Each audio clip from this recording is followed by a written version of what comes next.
Magandang gabi mga kaloto and welcome to LRTPH channel para alamin ang mga lotto result ngayong Sabado, November 23, 2024 para sa mga PCSO games na 2D Lotto, 3D Lotto, 6D Lotto, Lotto 642, and Grand Lotto 655. Pero bago ang lahat, kung bago ka pa lamang sa aming channel, ay huwag kalimutang mag-like, mag-comment at mag-subscribe para updated ka sa daily lotto results ng PCSO.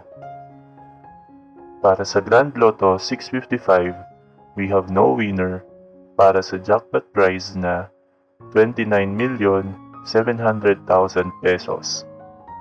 Ang ating Grand Lotto winning combinations ay 4, 17, 26, 9, 41, and 7 in any order. Para naman sa Lotto 642, we have no winner para sa jackpot prize na 13,275,319 pesos and 60 centavos.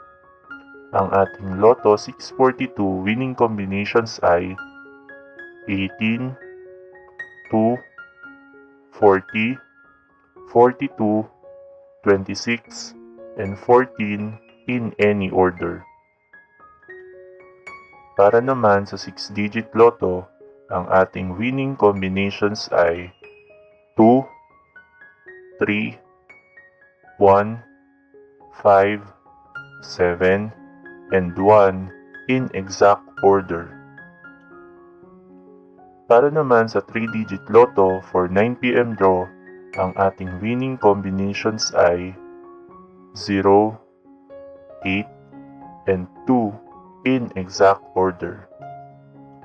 At para sa 2-digit Lotto for 9 p.m. draw, ang ating winning combinations ay 7 and 25 in exact order.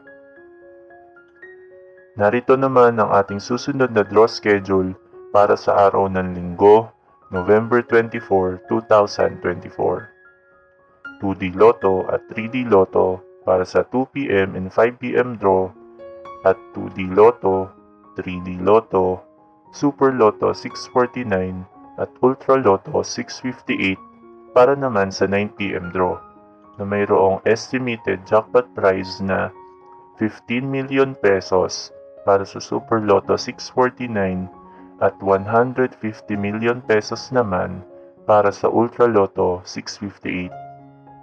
Congratulations to all the winners at marami pong salamat sa inyong panonood at patuloy na pagsuporta.